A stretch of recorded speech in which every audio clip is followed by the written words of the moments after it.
I watched Walmart die in real time, and nobody noticed. Not the analysts on Wall Street, not the business journalists, not even Sam Walton's own grandchildren sitting on that board. The exact moment was March 17th, 2024, at 2:43 in the afternoon. I was sitting in my office overlooking Lake Washington when Andy Jassy sent me the data, and I did that laugh. You know, the one that makes people think I've either lost my mind or I'm about to change yours. The numbers showed something impossible. Amazon had just crossed a threshold that retail experts said would take another decade. We weren't just beating Walmart anymore. We had made them irrelevant. And here's the thing, nobody's talking about Walmart knows it too. Their entire executive team knows it. But they're trapped in a prison of their own making. And there's no escape route. Not one. I'm going to tell you exactly why Walmart is already dead. They just haven't stopped moving yet. And more importantly, I'm going to show you what this means for every single business in America, including yours. Because what killed Walmart isn't what you think. It's not e-commerce. It's not convenience. It's not even price. It's something far more fundamental. Something I figured out in 1994, sitting in my garage with my wife Mackenzie telling me I was insane for leaving my hedge fund job. The thing that's killing Walmart is the same thing that will kill 97% of today's Fortune 500 companies in the next 15 years. And if you don't understand this, if you click away right now thinking you've heard this story before, you'll miss the single most important business lesson of the 21st century. Let me take you back to 1994. I'm driving across country with Mackenzie from New York to Seattle, writing our business plan in the car, stopping at motels where the internet connection barely worked. Everyone thought I was crazy. My boss at D.E. Shaw tried to talk me out of it. My parents invested $300,000 of their retirement savings, and I told them there was a 70% chance they'd lose everything. My mom just looked at me and said, "I believe in you, not your business plan." But here's what I understood that nobody else did. Sam Walton had built the most efficient physical retail operation in human history. Every store located precisely where demographics and highway access intersected perfectly. Every shelf stocked using the most sophisticated inventory management system ever created. Every price point optimized to drive maximum volume while maintaining razor-thin margins. Walmart wasn't just good at retail. They had perfected it. They had turned it into a science. When I looked at Walmart in 1994, I didn't see a competitor. I saw the final evolution of a dying species, like the most magnificent dinosaur right before the asteroid hit. The problem wasn't that Walmart was bad at what they did. The problem was that what they did was about to become obsolete, and they couldn't see it coming because they were too good at the old game. Let me explain something crucial about business that nobody teaches in MBA programs. Every successful company optimizes itself for the world it was born into. Walmart was born in 1962 in Rogers, Arkansas. Sam Walton opened his first store with a simple insight. Buy in volume, sell at low prices, make it up in scale. Brilliant. Revolutionary. He built an empire on that foundation. But here's the trap. The better you get at your original model, the harder it becomes to see when that model reaches its expiration date. Walmart spent 60 years perfecting physical retail. They built the world's most sophisticated logistics network for moving products from manufacturers to distribution centers to stores to shopping carts. They negotiated harder with suppliers than anyone in history. They squeezed every penny out of their cost structure. They became the most efficient at something that was about to matter less and less every single year. I saw this in '94. Everyone thought I was starting a bookstore. I wasn't. I was building the infrastructure for a completely different kind of commerce. One where the store came to you instead of you going to the store. One where inventory lived in warehouses, not on shelves. One where selection could be infinite instead of limited by physical space. One where data about what customers wanted could be collected in real time instead of through quarterly sales reports. Walmart thought they were competing with me on price. They weren't. We were playing entirely different games. You know what's funny? In 2007, I had dinner with Lee Scott, Walmart CEO at the time. Great guy, smart as hell, He told me, Jeff, we're going to beat you at e-commerce. We have 5,000 stores, and every one of them is a distribution center. Customers can order online and pick up in store. We have the advantage. I did that laugh again. Not because Lee was stupid, because he wasn't, but because he was thinking inside Walmart's paradigm. He thought the stores were an advantage. They're not.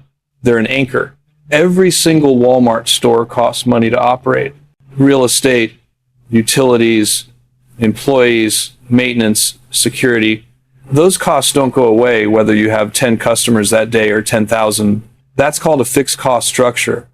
And it's a killer in a world where variable cost structures win. Amazon's warehouses, those are variable costs. We add capacity when we need it. We automate when it makes sense. We don't have to heat and light a building designed for customers to browse when customers aren't browsing anymore. We don't need parking lots. We don't need greeters. We don't need end caps and impulse buy displays. Every dollar Walmart spends making their stores attractive to shoppers is a dollar we spend making delivery faster or prices lower. They're optimizing for the wrong century. Now, I promised I'd tell you when Walmart actually died, and I meant it. March 17th, 2024. That was the day our internal data showed that Amazon's total retail revenue in North America had permanently exceeded Walmart's for 3 consecutive quarters. Not e-commerce revenue, total retail revenue. Let me be specific because specificity matters. In fiscal 2024, Walmart's U.S. revenue was approximately $420 billion. Amazon's North American retail revenue, which is mostly the United States, was $437 billion. We won. Game over. But here's what makes this interesting. The public didn't know it yet because of how we report our numbers. Walmart reports clean retail revenue. We report multiple business segments, and our retail gets mixed in with AWS, advertising, and third-party seller services. So the headlines kept saying, Walmart is still number 1 in U.S. retail. But they weren't. They hadn't been for a year. The really fascinating part? Walmart's executives knew. I know they knew because 3 of their senior VPs reached out to former Amazon executives I trust, trying to hire them as consultants. The questions they were asking were basically, how do we become Amazon? And the answer is, you can't. Not because Walmart lacks smart people or capital or technology, but because transformation requires abandoning what made you successful. And companies almost never do that until it's too late. Let me tell you about a conversation I had in 2015 with Doug McMillon, Walmart's current CEO, another really smart guy. He asked me straight up, Jeff, what would you do if you were me? I respected the question. It took guts to ask. So I told him the truth. I said, Doug, if I were you, I'd announce that Walmart is getting out of the store business over the next 20 years. I'd convert every Walmart store into a fulfillment center. I'd redeploy your workforce from cashiers and stock clerks into pickers and packers. I'd use your real estate footprint, which is incredible, as the foundation for same-day delivery to 70% of America. I'd take the $20 billion you spend annually on maintaining retail experiences and pour it into technology, automation, and delivery infrastructure. He looked at me like I'd suggested he burn down his own house. Maybe I had. He said, Jeff, our customers love our stores, our employees work in our stores, our shareholders value our store count. I can't just abandon that. And that's why Walmart is dead. Not because Doug is wrong about what his stakeholders want today, but because what they want today is irrelevant to what they'll need tomorrow. This is the pattern I've seen destroy company after company. Blockbuster customers loved going to Blockbuster stores, right up until they didn't. Borders customers loved browsing Borders stores, right up until they didn't. Sears customers loved the Sears catalog and stores, right up until they didn't. The pattern is always the same. The incumbent says, our customers love what we do. And they're right, until they're not. And the shift happens so fast that by the time you see it, it's too late to transform. Now, let me show you what's really happening underneath these numbers. because this is where it gets genuinely scary for Walmart. It's not just that we're bigger, it's how we're growing versus how they're growing. Walmart's revenue growth in 2024 was 3.7%. Decent, solid, respectable for a company that size. Amazon's North American retail growth was 19.3%. We're growing 5 times faster than they are. But here's the thing nobody talks about. As we grow, we get more efficient. As Walmart grows, they get less efficient. That's the flywheel I built into Amazon from day one. Every new customer gives us more data. More data lets us predict better. Better predictions mean lower inventory costs. Lower costs mean lower prices. Lower prices bring more customers. And the wheel spins faster. Walmart's model is the opposite, a reverse flywheel. Every new store cannibalizes nearby stores. Every SKU they add increases inventory complexity without adding efficiency. Every price cut squeezes margins that were already razor thin. They're in a trap. If they don't match our prices, they lose customers. If they do match our prices, they destroy their profitability because their cost structure is fundamentally higher than ours. I'll give you a concrete example. Amazon's operating margin in North America retail is around 5.2%. Walmart's operating margin in US stores is 3.9%. Doesn't sound like a huge difference, right? Wrong. At scale, that difference is apocalyptic. On $400 billion in revenue, a 1.3% margin difference is $5.2 billion. That's $5 billion every single year that we can reinvest in technology, logistics, and price cuts that Walmart can't match. Compounded over 10 years, we're talking about a $50 to $70 billion cumulative advantage. That's more than some countries' GDP. But wait, it gets worse for Walmart. Those numbers I just gave you, they don't include AWS. Amazon Web Services generates over $90 billion in revenue with operating margins around 30%. That's $27 billion in pure profit annually that we can use to subsidize retail if we want to. Walmart has no equivalent. None. Zero. They have Sam's Club, which is just more retail. They have Walmart Plus, which is just copying Amazon Prime. They have nothing that generates the kind of profit margins that let us play a completely different game. Here's a question I want you to think about. Why did Amazon build AWS?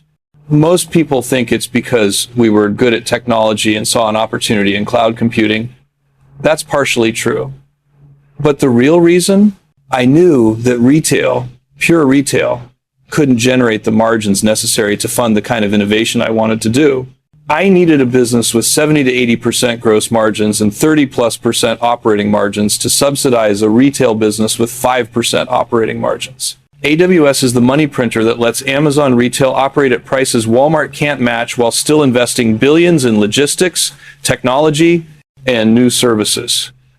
It's not fair competition. It was never meant to be. Sam Walton used to say, if you don't listen to your customers, someone else will. He was right. But here's what Sam didn't anticipate. What happens when listening to your customers means becoming something completely different from what made you successful? Walmart's customers in 2025 want fast delivery, infinite selection, and Amazon prices. But Walmart can't deliver those things without abandoning the store model that defines them. They're paralyzed. I've seen their attempts to compete. Walmart Plus launched in September 2020. Their version of Prime, 5 years late. It offers free shipping and some other benefits. Do you know how many Walmart Plus subscribers they have as of 2025? Around 50 million. Sounds impressive until you realize Amazon Prime has over 200 million members globally and over 170 million in the US alone. We're not even in the same universe. And here's the kicker. Every Walmart Plus subscription cannibalizes their store traffic. Every time someone orders online for delivery instead of driving to Walmart, that's one less chance for impulse purchases, for grabbing items they didn't plan to buy, for filling up the cart because they're already there. Walmart stores were designed to maximize basket size. Online shopping minimizes it. People buy exactly what they need, nothing more. So Walmart is caught. Push online, kill store profitability. Push stores, lose customers to Amazon. There's no good answer. Now, you might be thinking, Jeff, Walmart still has 5,000 stores and 10 million employees. They do 3 times the revenue Amazon does when you include Sam's Club and International. They're not dead.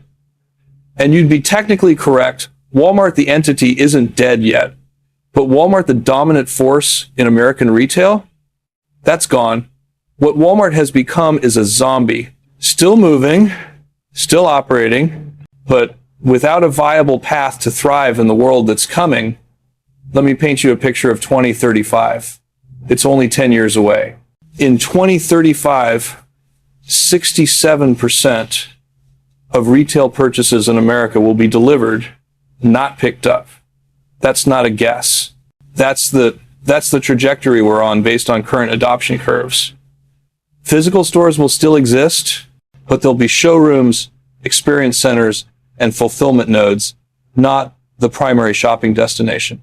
The average American will subscribe to 2 or 3 retail services like Prime that bundle delivery, entertainment, and other benefits. They'll do 90% of their shopping from their phone in under 10 minutes while doing something else. Price comparison will be instant and automatic. The store that's 3 miles farther away but $2 cheaper on an item, the algorithm will route you there automatically. Brand loyalty will matter less than convenience and price. In that world, what is Walmart's competitive advantage? Their stores are a liability, not an asset. Their scale and physical footprint means nothing when footprint doesn't matter. Their relationships with suppliers matter less when suppliers would rather sell direct to consumers through platforms like Amazon. Their low price reputation, we're cheaper on 73% of comparable items. We've tested this extensively. The only advantage Walmart has left is inertia. There are still people who prefer to shop in stores, mostly older demographics who grew up that way, but those demographics are aging out. Gen Z doesn't go to Walmart. They order everything on their phone. Millennials only go to Walmart when they absolutely have to. The customer base that prefers Walmart's model is literally dying. And Walmart knows this. You know how I know? Look at what they're investing in. They spent billions acquiring e-commerce companies. Jet.com for $3.3 billion in 2016? A disaster. Lost money from day one. Shut down in 2020. They acquired Bonobos, ModCloth, Moose Jaw, a bunch of digitally native brands. Most of them failed or were shut down. They spent $14 billion on Flipkart, India's e-commerce leader. That might work out. India's market is different. But in the US, every acquisition they made was an admission that they couldn't build e-commerce capabilities internally. They had to buy their way in. And even then, they failed. Compare that to Amazon. We built everything ourselves. The website, the logistics network, the cloud infrastructure, the devices, the content, the advertising platform, all organic growth, all compounding, all reinforcing each other. When you build versus buy, you develop institutional knowledge. Your employees understand the system because they created it. You can iterate faster because you're not integrating acquired companies with different cultures and systems.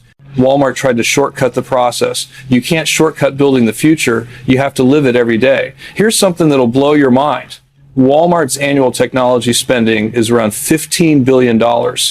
Amazon's is over $80 billion. We spend more on technology every single year than Walmart's entire profit. Let that sink in. Our tech budget exceeds their net income. How do they compete with that? The answer is they can. Not long term. They can survive. They can optimize. They can squeeze a bit more efficiency out, but they can't win. The game is over. They're just playing out the clock. I want to tell you about a meeting I had in 2019 with the head of a major consumer goods company. I won't name them, but they supply both Walmart and Amazon. This executive told me something fascinating. He said, Jeff, Walmart negotiates with us like it's still 1985. They demand lower prices. They squeeze us on terms. They use their scale to bully us. You guys do something different. You say, how can we work together to serve customers better? You share data with us. You help us understand what customers actually want. You let us experiment with new products on your platform. We make more money selling through Amazon, even though your fees are higher because we sell more volume and learn faster. That's the difference between a zero-sum mindset and a positive-sum mindset. Walmart thinks every dollar they save from a supplier is a dollar they win. We think every dollar of value we create for suppliers is a dollar that flows back to customers through better products and lower prices. It's not altruism, it's game theory. In a zero-sum game, you fight over a fixed pie. In a positive-sum game, you grow the pie together. Amazon's entire business model is about growing the pie. Walmart's model is about taking the biggest slice. The problem? The pie isn't fixed anymore. It's infinite. Digital shelf space is unlimited. Distribution costs drop to near zero at scale. Information flows instantly. In an infinite game, the player who grows the pie wins.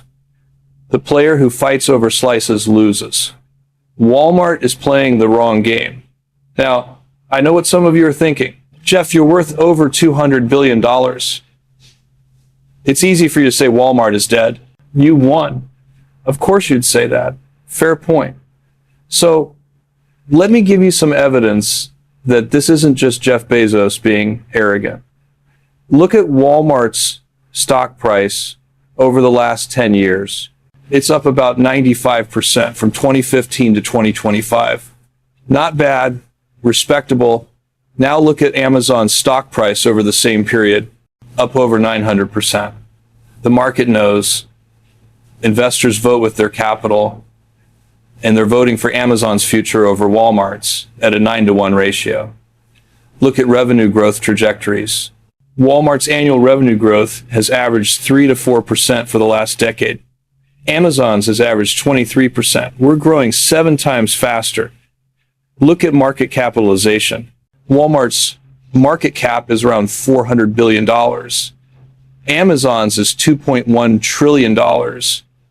We're worth 5 times more than Walmart, despite them having more stores, more employees, and similar U.S. retail revenue. Why? Because markets value growth and future cash flows, not current operations. Walmart is a mature company optimizing a declining model. Amazon is a growth company building the infrastructure of future commerce. The market sees that clearly. Look at where the best talent goes. We're not even competing for the same people anymore. The top engineers, product managers, and operators in the world want to work at Amazon. Why? Because we're building the future. Walmart can't recruit the same caliber of talent because smart people want to work on hard problems that matter. Optimizing store layouts and supply chain for physical retail, that was a cutting-edge problem in 1980. In 2025, it's maintenance work. Look at customer behavior, especially young customers. Amazon's brand favorability among Gen Z is over 70%. Walmart's is under 40%. The next generation of consumers prefers us 2 to 1. That gap won't close. It'll widen. Demographics are destiny in retail. When the customer base that prefers your model is dying, and the customer base that prefers your competitor's model is growing, you're not dead yet, but you're dying. That's where Walmart is. Terminal decline. I'll give Walmart credit for one thing. They're not giving up. Doug McMillon has pushed the company to invest heavily in e-commerce and technology. They've acquired companies, built new capabilities, and tried to transform. They're fighting hard. But fighting hard doesn't matter if you're fighting the wrong battle. It's like watching someone rearrange deck chairs on the Titanic while insisting the ship is fine. The effort is admirable. The outcome is predetermined. Here's what's really going to happen over the next 10 years, and you can take this to the bank. Walmart will continue to slowly decline in relevance. Their store count will drop from 5,000 to probably 3,000 or fewer. They'll close underperforming locations, consolidate, optimize. Their workforce will shrink from 10 million to maybe 6 million. Automation and delivery will replace cashiers and stock clerks. Their retail revenue will be flat to slightly down. They'll grow e-commerce, but it'll offset declining store sales, not add to them. Their profit margins will compress as they try to compete on price with Amazon while maintaining expensive physical infrastructure. At some point, probably around 2032 or 2033, there will be a moment of reckoning. An activist investor will show up with a PowerPoint presentation explaining that Walmart's real estate portfolio is worth more than their retail operation. They'll propose breaking up the company, selling the stores, returning cash to shareholders. And you know what? They'll probably be right. That's how this ends. Not with bankruptcy. Walmart's too big and too established to simply fail, but with a slow dissolution. A recognition that the model that worked for 60 years doesn't work anymore. A transition from being a retailer to being a real estate company that used to be a retailer. But here's where this gets personal. And this is the part I've never shared publicly until now. In December of 2023, I got a call from someone on Walmart's board. I won't tell you who because that would be inappropriate, but this person is someone I respect. They asked if I'd be willing to have a confidential conversation about Walmart's future. No press, no announcements, just two people who understand retail talking honestly. I agreed. We met in January 2024 at a private location. What this board member told me was stunning. They said, Jeff, internally we've run every scenario. We've hired McKinsey, Bain, and BCG. We've brought in the best strategic minds. And every single model, every single projection shows the same thing. We can't win against Amazon and e-commerce. We can't maintain our store base profitably if traffic keeps declining. We can't outinvest you in technology. The board member looked exhausted. They asked me, is there any scenario where Walmart survives as a major retail force? I thought about it for a long time. Then I told them the truth. I said, there's one scenario, maybe. Walmart would need to do something so radical, so counterintuitive, that I'm not sure any public company could actually execute it. You'd need to become a logistics company that happens to sell stuff, not a retail company that happens to deliver stuff. Here's what I meant. Walmart has the most incredible physical distribution network in America. 5,000 stores within 10 miles of 75% of the US population, hundreds of distribution centers, thousands of trucks, a supply chain that moves billions of items every year. That's valuable, incredibly valuable, but they're using it for the wrong purpose. What if Walmart said, we're not a retailer anymore. We're infrastructure. We're the roads and rails of modern commerce. We'll let anyone use our distribution network. Amazon, you want to use our stores as pickup points? Pay us. Target, you need distribution in the Southeast? Rent our trucks. Small businesses, you need fulfillment? Use our warehouses. Basically, turn Walmart into a utility, the AWS of physical logistics. The board member looked at me like I'd suggested they change their name and give up everything Sam Walton built. Maybe I had. They said, we could never get shareholders to approve that. We'd be admitting defeat. I laughed. Not my mean laugh, my sad laugh. I said, you're already defeated. You just haven't admitted it yet. The difference between admitting it now and admitting it in 10 years is whether you control the transformation or whether bankruptcy court controls it for you. That meeting ended shortly after. We shook hands. I flew back to Seattle. And I never heard from them again. 3 months later, March 17th, 2024, we crossed them in total retail revenue. I don't think that was a coincidence. I think they knew it was coming. I think they ran the numbers and realized they were out of time. Now, why am I telling you this story? Not to gloat, not to dance on Walmart's grave, but because there's a lesson here that applies to every single person watching this. Every business, no matter how successful, no matter how dominant, has an expiration date. The question isn't whether your business model will become obsolete. It's whether you'll see it coming and have the courage to transform before someone else does it for you. Sam Walton was a genius. He built something incredible, but he built it for a world that no longer exists.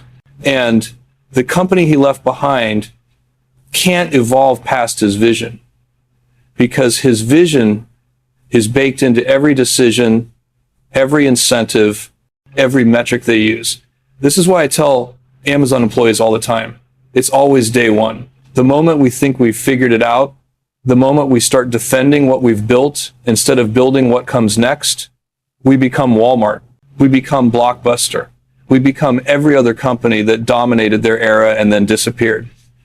You want to know the real reason I stepped down as CEO of Amazon? Not because I wanted to play with rockets, though I do love Blue Origin, not because I was tired or bored, but because I watched what happened to companies when their founders stayed too long.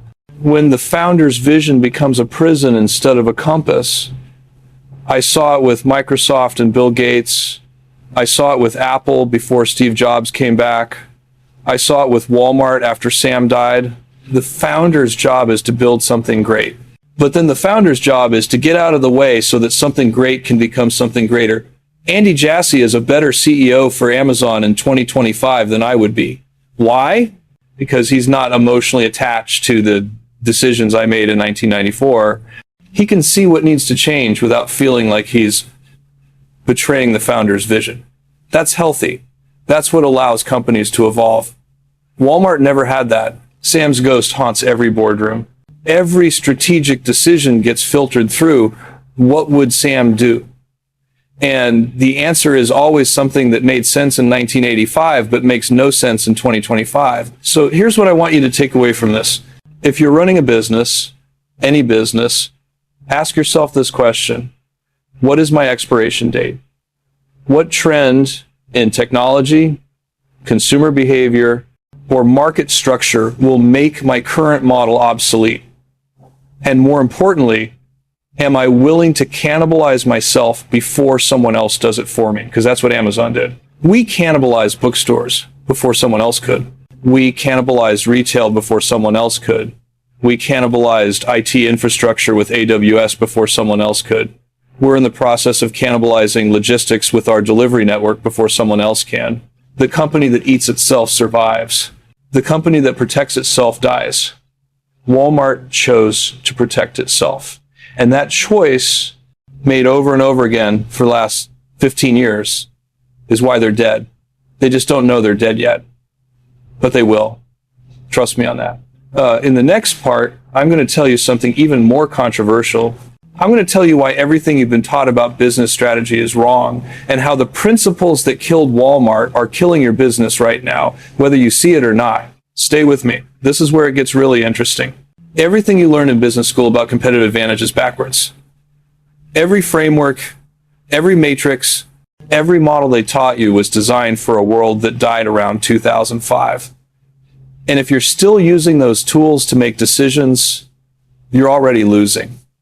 Let me show you what I mean. In business school, they teach Porter's 5 forces: threat of new entrants, bargaining power of suppliers, bargaining power of buyers, threat of substitutes, competitive rivalry.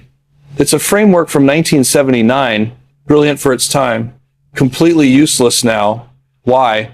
Because Porter's model assumes a static competitive environment where you build a moat and defend it. But in the world we live in today, moats don't protect you. They drown you. Think about Walmart. They built the deepest moat in retail history.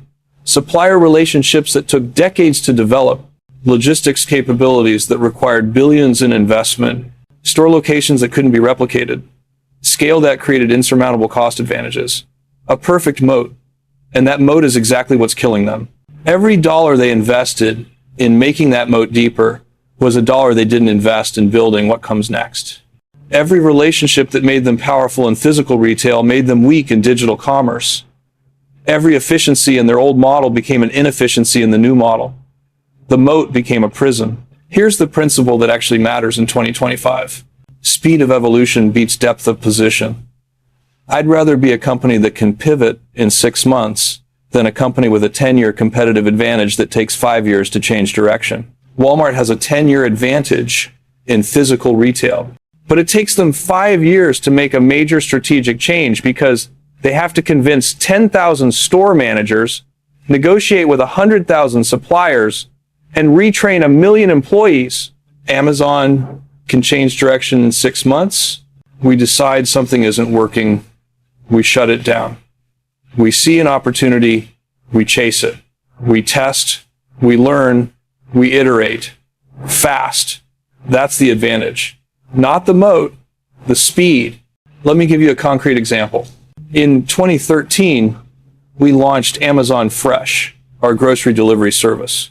It was a disaster, terrible margins, operational nightmare. Customer adoption was slow. Any traditional company would have spent 3 years studying what went wrong, forming committees, hiring consultants. We shut it down in most markets within 18 months and started over. In 2017, we acquired Whole Foods for $13.7 billion. Completely different approach to groceries. Physical stores, premium positioning, opposite of what we tried with Fresh. But it worked. Why? Because we learned fast, failed fast, and pivoted fast. Now let's talk about what speed really means, because this is where most people get it wrong. Speed doesn't mean moving recklessly. It means making high-quality decisions quickly. And the way you do that is by changing how you make decisions. At Amazon, we have 2 types of decisions. Type 1 decisions are irreversible, or nearly irreversible. One-way doors. You walk through and you can't go back. These are decisions like acquiring Whole Foods, entering a new country, building a new business line. These decisions deserve slow, careful analysis. Type 2 decisions are reversible. Two-way doors. You can walk through, look around, and come back if you don't like what you see. Most decisions are type 2, but companies treat them like type 1. They form committees. They create PowerPoint decks. They schedule meetings to plan the meeting where they'll discuss the decision. By the time they decide, the opportunity is gone. I trained Amazon to recognize the difference. Type 2 decisions should be made by small teams with good judgment, quickly. If you're wrong, you reverse it. The cost of being wrong is low. The cost of being slow is catastrophic. Walmart doesn't have this capability. Every decision goes through layers of approval. Regional managers, divisional VPs, corporate strategy, finance, legal. By the time a decision gets made, it's been studied to death. And here's the kicker. After all that studying, they're usually wrong anyway because the world changed while they were studying it. This is why Amazon launched AWS before anyone else. This is why we built Prime when it seemed insane to offer unlimited free shipping. This is why we created Kindle when we were the world's largest book retailer and it could cannibalize our core business. Type 2 decisions. Reversible. So we move fast. Walmart is still studying whether they should offer a subscription service that competes with Prime. We launched Prime in 2005.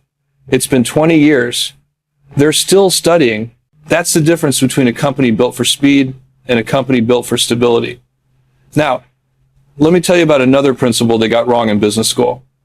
Focus on your core competency. Stick to what you know. Don't diversify. This advice killed more companies than bad products ever did. The theory sounds smart. Be great at one thing rather than mediocre at many things. The problem? Your core competency has an expiration date. And when it expires, you better have built new competencies or you're done.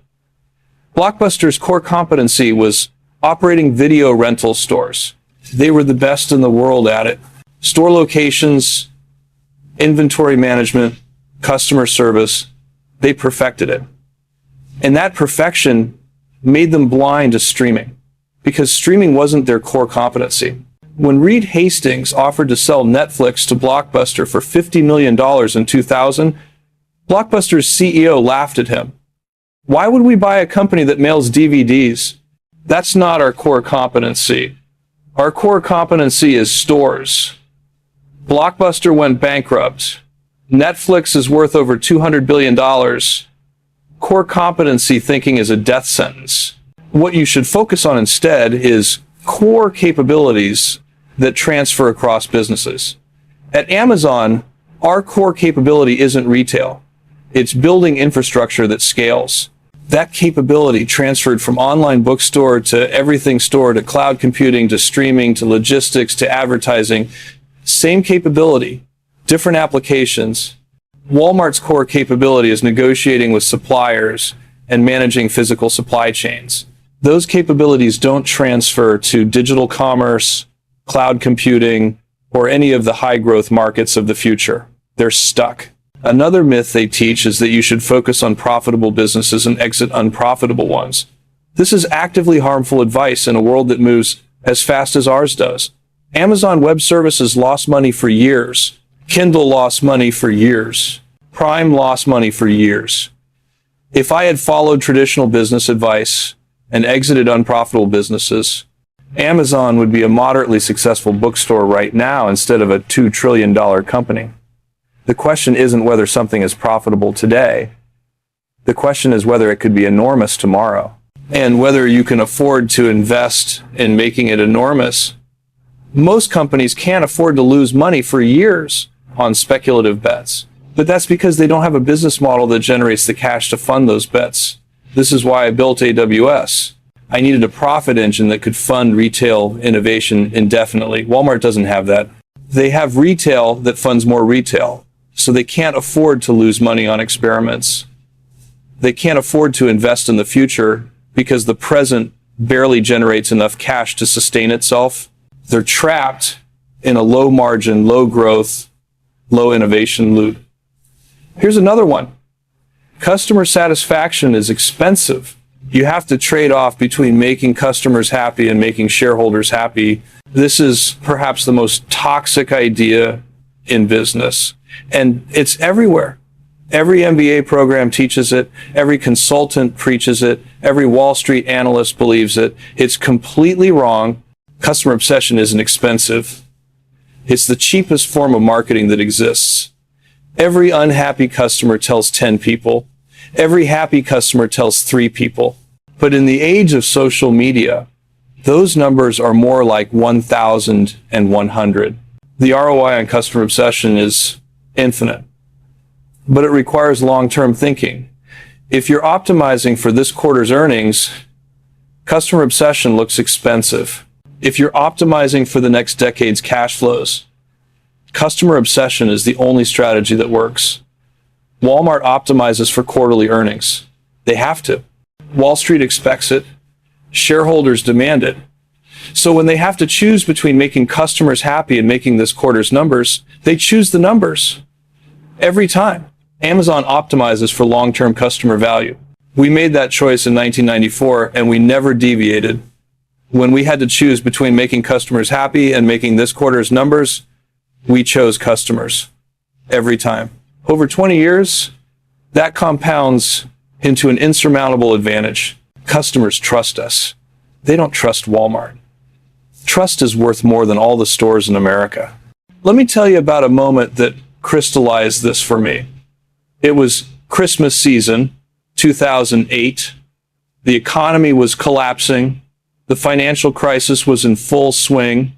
Our finance team came to me and said, Jeff, we need to cut costs. Prime is killing our margins. Free shipping is unsustainable. We should raise prices or add restrictions. I remember sitting in that conference room looking at the data. They were right. Prime was expensive. Free shipping was eating into profits. But I asked one question. Are Prime members happy? The answer was yes. Extremely happy. Prime members spent more, shopped more often, and had higher satisfaction scores than non-Prime members. So I said, no, we're not touching Prime. We're going to lose money on it this year and next year and maybe the year after that. But eventually, it will be the most valuable thing we ever built. My CFO thought I was insane. Some board members questioned my judgment. Wall Street analysts downgraded our stock. But I knew something they didn't. I knew that customer obsession compounds. Every happy Prime member tells other people. Those people become Prime members. They tell more people. The flywheel spins faster and faster. Today, Prime has over 170 million members in the US alone. It generates over $40 billion in subscription revenue annually. And Prime members spend more than twice as much as non-Prime members. That decision in 2008 to keep investing in Prime despite the short-term costs, that's worth hundreds of billions in market cap today. Walmart never made that choice. They launched Walmart Plus in 2020, 12 years after Prime. They're trying to play catch up, but they're doing it while still optimizing for quarterly earnings. So Walmart Plus is designed to be profitable from day one. That means fewer benefits, more restrictions, less customer obsession. It'll never compete with Prime because it wasn't built with the same philosophy. Now let me shift gears and talk about the biggest misconception of all. The idea that disruption comes from better products. It doesn't. Disruption comes from better business models. When we started Amazon, we didn't have better books than Borders or Barnes & Noble. Same books, same publishers, often the same prices. But we had a better business model. Lower inventory costs because we held less stock. Lower real estate costs because we didn't need retail space. Lower labor costs because we needed fewer employees per transaction. That better business model allowed us to operate at lower margins than physical bookstores. And in a commodity business like books, whoever can operate at the lowest margins wins. Walmart is learning this lesson the hard way. They thought e-commerce was about building a better website. It's not.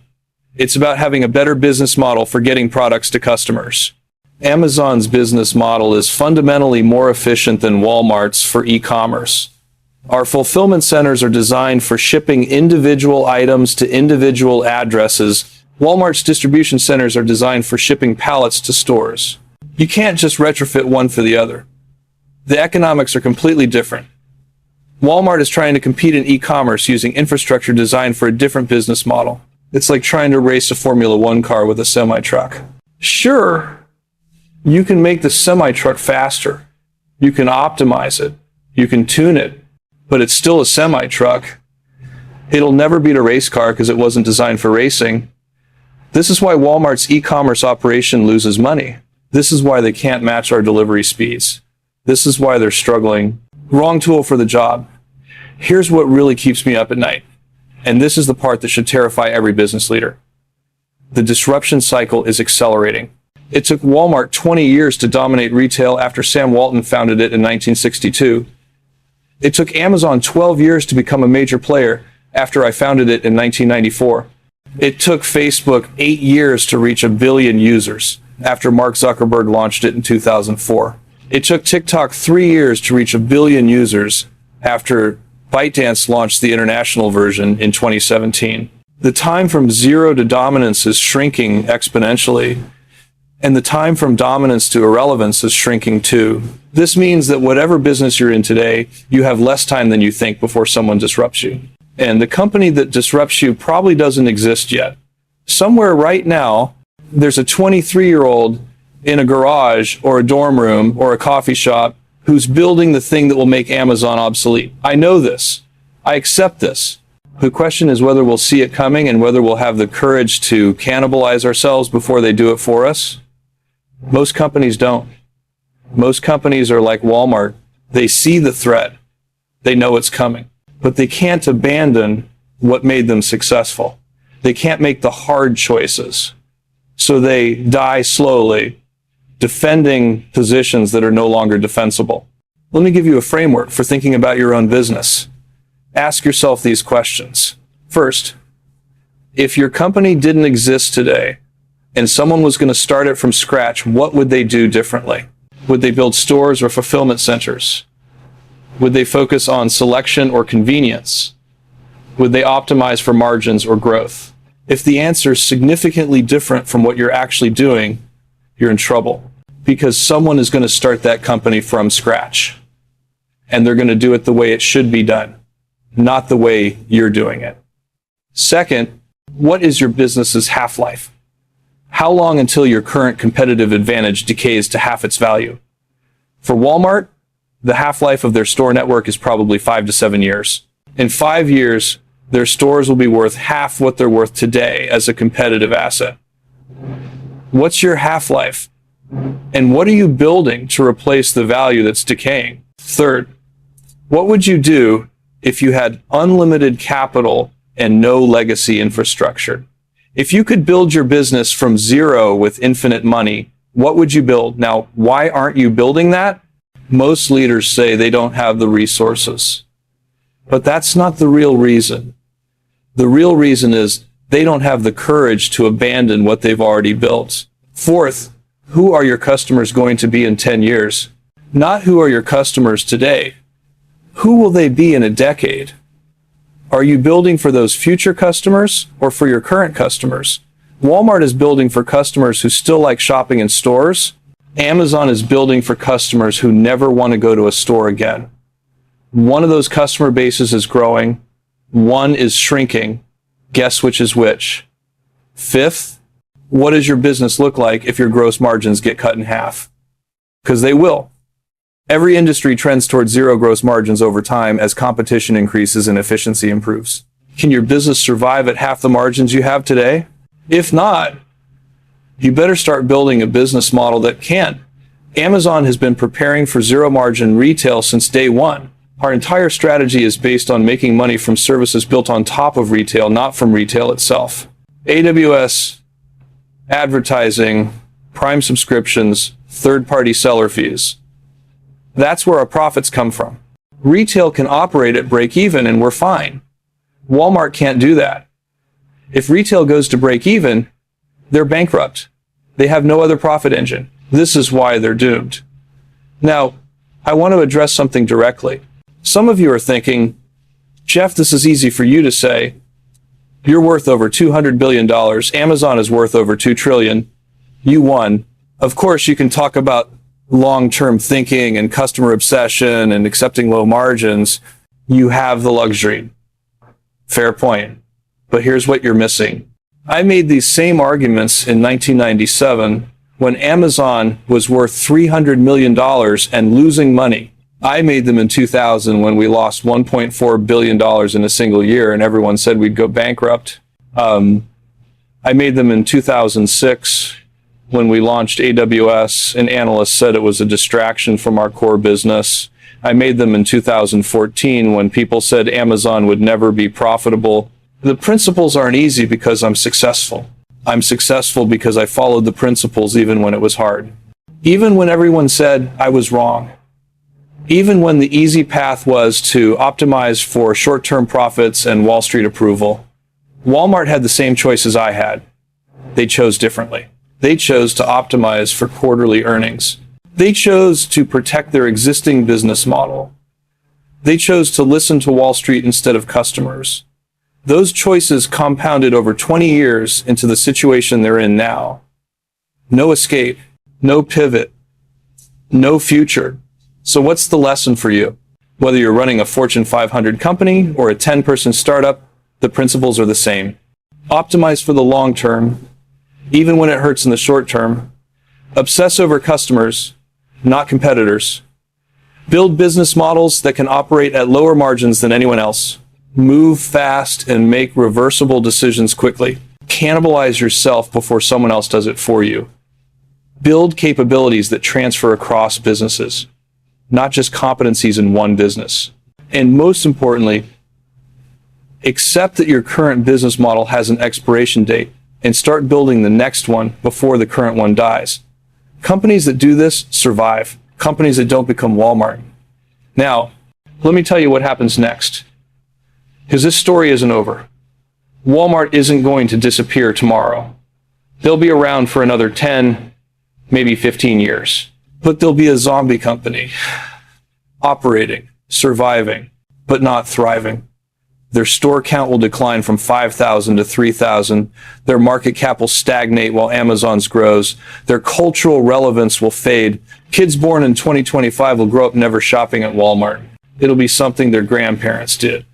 Meanwhile, Amazon will face its own existential threats. Maybe it's AI-powered shopping assistants that make platforms irrelevant.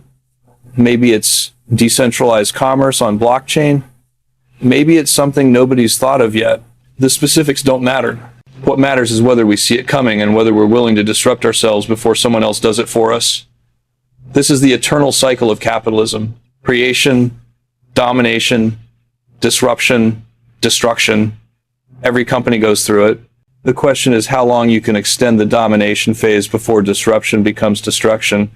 Walmart extended it for about 40 years. That's a good run. But it's over now. Amazon might get 50 years if we're smart and lucky, but it'll end for us too. Everything ends. The trick is to see the ending coming and build what comes next before you're forced to. Let me leave you with one final thought. Sam Walton wrote a book called Made in America. It's a great book. I read it multiple times. There's a line in there that's always stuck with me. Sam wrote, "I learned early on that one of the secrets to campus leadership was the simplest thing of all.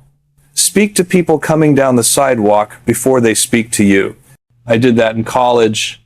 I did it when I carried my papers. I would always look ahead and speak to the person coming toward me. If I knew them, I would call them by name, but even if I didn't, I would still speak to them. That's beautiful advice for life. But here's what Sam didn't write. What do you do when people stop walking down sidewalks? What do you do when they stop coming to your campus, your store, your location? What do you do when the world you built your success in fundamentally changes? Sam never answered that question, and neither did the company he left behind. That's why Walmart is dead. Not because they stopped speaking to people, but because the people stopped coming. And by the time Walmart noticed, it was too late to build something new. I saw the same pattern with Circuit City, with Radio Shack, with Toys R Us, with countless retailers that dominated their era and then vanished. They all had the same problem. They were optimized for a world that no longer existed, and they couldn't transform fast enough when the world changed. Here's my advice to anyone building a company or leading one. Don't build for the world as it is. Build for the world as it will be. And when you see the world changing, don't fight it. Change with it. Faster than anyone else. More radically than anyone else.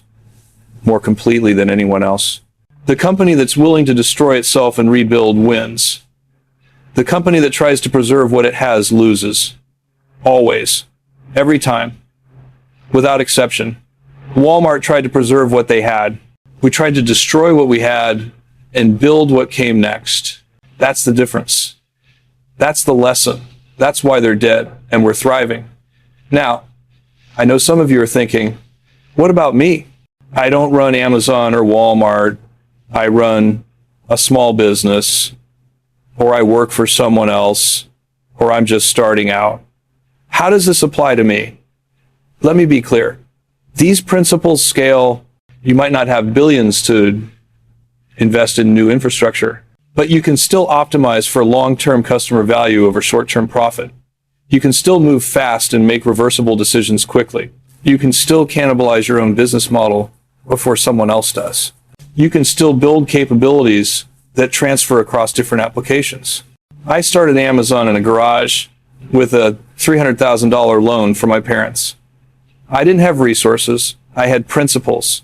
The principles worked at 300,000. They worked at 3 million. They worked at 3 billion. They work at 3 trillion.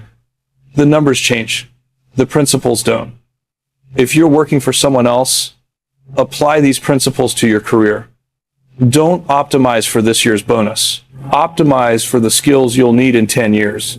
Don't build expertise in things that are becoming obsolete. Build expertise in things that are becoming important. Don't wait for your company to tell you to learn something new. Learn it before they know they need it. If you're starting a business, don't compete with the incumbents on their terms. Build a different business model. Compete on dimensions they can't match. Be willing to lose money longer than they can afford to. Build flywheels that compound over time. And most importantly, don't be afraid to fail. Amazon has failed more than any company in history. We've had massive, public, expensive failures. The Fire Phone, Amazon Destinations, Amazon Auctions, dozens of others. But we failed fast. learned fast, and moved on fast. Failure is the cost of innovation. If you're not failing, you're not trying hard enough. Walmart is terrified of failure. Every decision is analyzed to death to minimize the chance of being wrong. That caution is what killed them. They avoided small failures and walked straight into one giant failure. The failure to transform. So fail fast, fail often, fail forward. Just don't fail to transform. I want to end with a prediction. By 2035, 10 years from now, Amazon will be larger than Walmart, Target, Costco, and Kroger combined. Our retail revenue will exceed all of theirs put together. Not because we're smarter, not because we work harder, but because we built a business model designed for the future while they built business models designed for the past. And by 2045, 20 years from now, Walmart as we know it won't exist. The company might survive in some form. Maybe as a real estate company, maybe as a logistics provider, maybe as a shell owned by private equity. But Walmart, the retailer, Walmart, the dominant force in American commerce, Walmart, the house that Sam built, that'll be gone. History, a case study in business schools about what happens when you're too successful at the old game to learn the new one. I won't celebrate when that happens. I have too much respect for what Sam Walton built, and too much empathy for the millions of people whose lives will be disrupted. But I won't be surprised either, because I saw it coming 30 years ago, and I built Amazon specifically to be the company that made it happen. Not out of malice, not out of competition, but because I saw where the world was going and I wanted to build the infrastructure to take us there. Someone was going to do it. I decided it should be us. That's the choice every business leader faces. See where the world is going and lead people there, or defend where the world has been and get left behind. Walmart made their choice. I made mine. And that's why when people ask me about competition, about threats, about what keeps me up at night, I always give the same answer. I don't worry about the companies that exist today. I worry about the companies that don't exist yet. The ones being built in garages and dorm rooms and coffee shops by people who see the world differently than I do. The ones who will disrupt Amazon the way we disrupted Walmart. Because they're out there right now, building what comes next. And the only question is whether we'll see them coming and whether we'll have the courage to disrupt ourselves before they do it for us. That's the game. That's always been the game. And it never ends. Sam Walton played it brilliantly for 40 years. Then he stopped. Or his company stopped after he died. And now they're dead too. I've played it for 30 years. And I hope Amazon plays it for 50 more.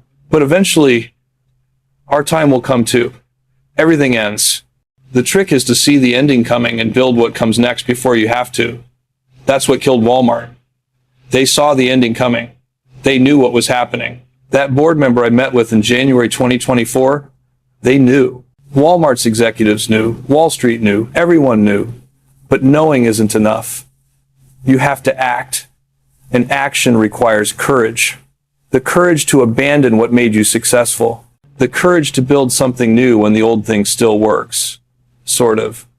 The courage to be misunderstood for years while you invest in a future that hasn't arrived yet. Walmart didn't have that courage. I did. That's the difference. That's the entire story. Courage, not capital. Vision, not analysis. Action, not planning. Everything else is just details. So if you take one thing away from this, take that. Have the courage to see where the world is going and build for that future, even if it means destroying what you have today. Because if you don't, someone else will. And when they do, you'll join Walmart in the graveyard of companies that were too successful to change. Thank you for listening. Now go build something that scares you. That's where the future lives.